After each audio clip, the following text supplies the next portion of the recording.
नारायण नारायण विष्णु नारायण नारायण नारायण ओ विष्णु नारायण नारायण नारायण लक्ष्मी नारायण नारायण नारायण लक्ष्मी नारायण नारायण नारायण श्रीमन नारायण नारायण नारायण श्रीमन नारायण नारायण नारायण श्रीमन नारायण नारायण नारायण श्रीमन नारायण नारायण नारायण ब्रह्मा नारायण नारायण नारायण ब्रह्मा नारायण नारायण नारायण गौरा नारायण नारायण नारायण गौरा नारायण नारायण नारायण नारायण नारायण नारायण नारायण नारायण नारायण श्रीमन नारायण नारायण नारायण नारायण नारायण नारायण प्रेम शूलेश भगवान की श्रीमद्भागवत महापुराण की जय द्वारिकाधीश भगवान की जय नमः पार्वती पतये हर हर महादेव। बड़ी ही सौभाग्य एवं आनंद की बात है, हम और आप सभी सद्गुरुदेव रूपी परमात्मा भगवान गोविंद वासुदेव की असीम कृपा से आज श्रीमद् भागवत महापुराण के चतुर्थ दिवस में प्रवेश कर रहे हैं। आज भागवत महापुराण के 4 दिन पूरे होने वाले हैं। कोई भी कार्यक्रम होता है, जब शुरू होता है तब दिन गिने जाते हैं, भाई इतने दिन बचे हैं।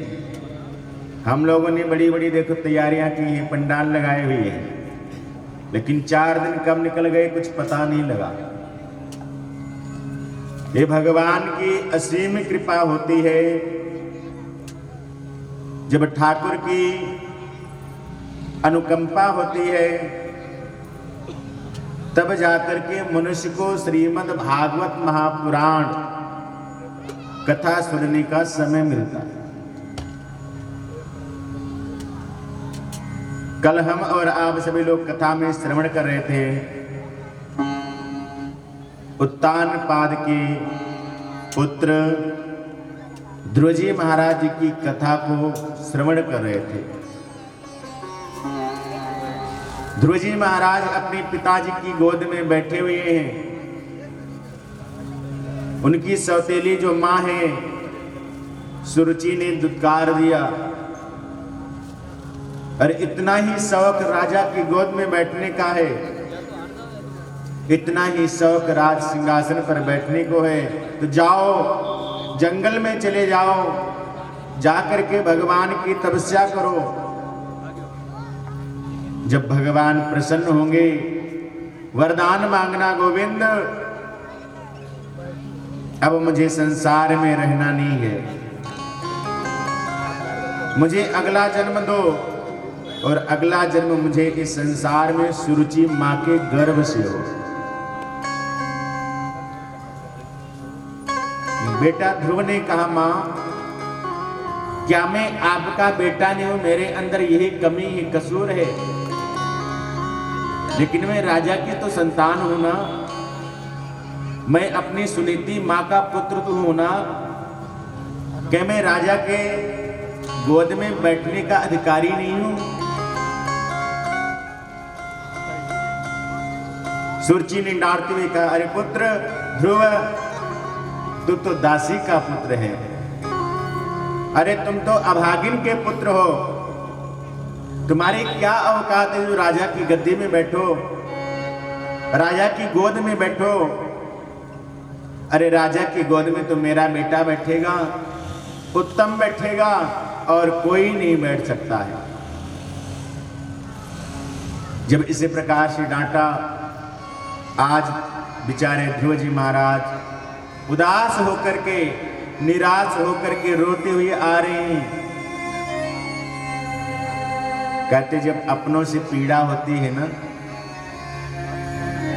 जब अपने ही अपनों को मारते हैं तो दर्द किससे कहा जाए।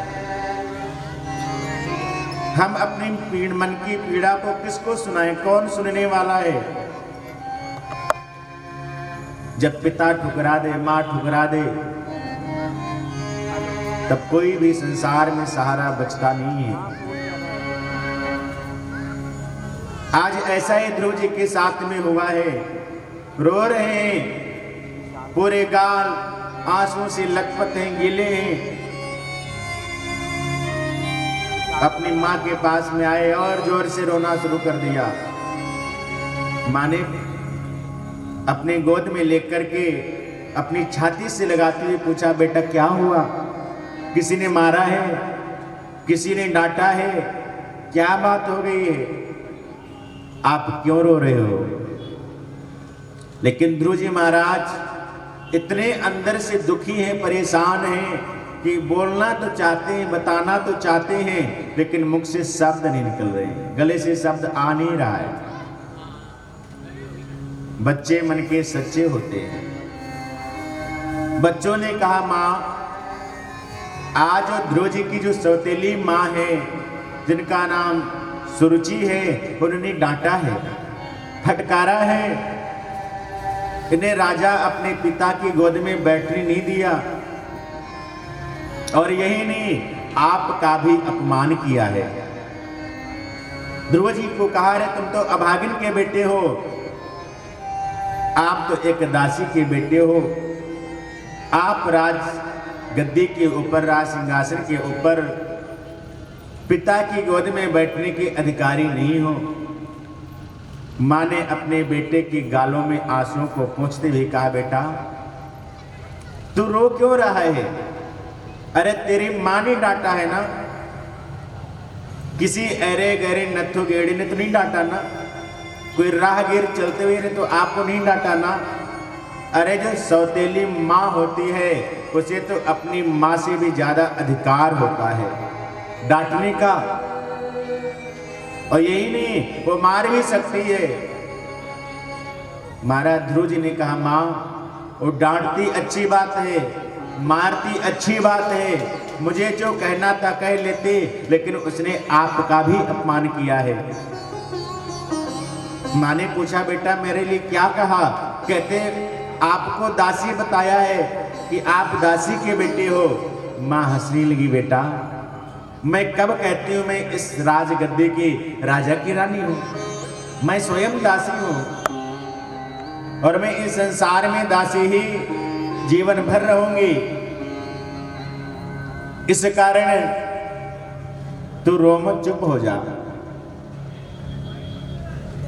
बेटे ध्रुव ने कहा, मां हर बार आप यही कहती हो, अरे आपको तो इस संसार में अभागिन बताया, अभागिन।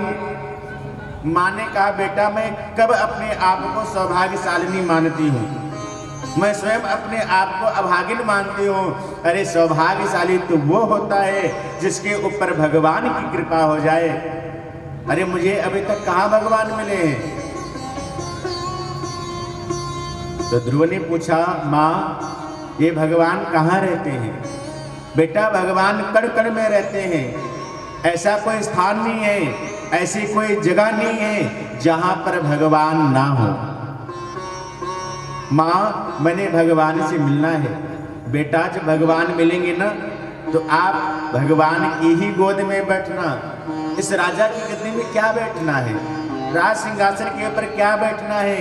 और इस राज सिंहासन के ऊपर अनेक राजा बैठे। जो राजा राज सिंहासन के ऊपर बैठते हैं ना, क्या कहते? अरे ये तो राज सिंहासन मेरा है। विचार करना, जब कोई लुधियाना से ना दिल्ली जाता है, रिजर्वेशन करवाता है, सीट पक्की करवाता है, और क्या कहता है? ये सीट मेरी है। अगर कोई जरा सा बैठ जाए ना, ए खबरदार, आपकी इतनी हिम्मत, मेरी सीट पर बैठ गए, उठो खड़े हो जाओ। सीट किसकी है? अरे सीट मेरी है, मैंने बुकिंग कराई है, मैंने पैसे दिए हैं। गर्व से कहता है ये सीट मेरी है। घर में जाना, बैठ करके सोचना, जिस सीट को वो अपनी मान रहा है, उस सीट को अपने कहने वाले आज तक न जाने कितने आए, और हर एक व्यक्ति कहता है सीट मेरी है। क्या आज तक कभी किसी की सीट हुई है? नहीं हुई।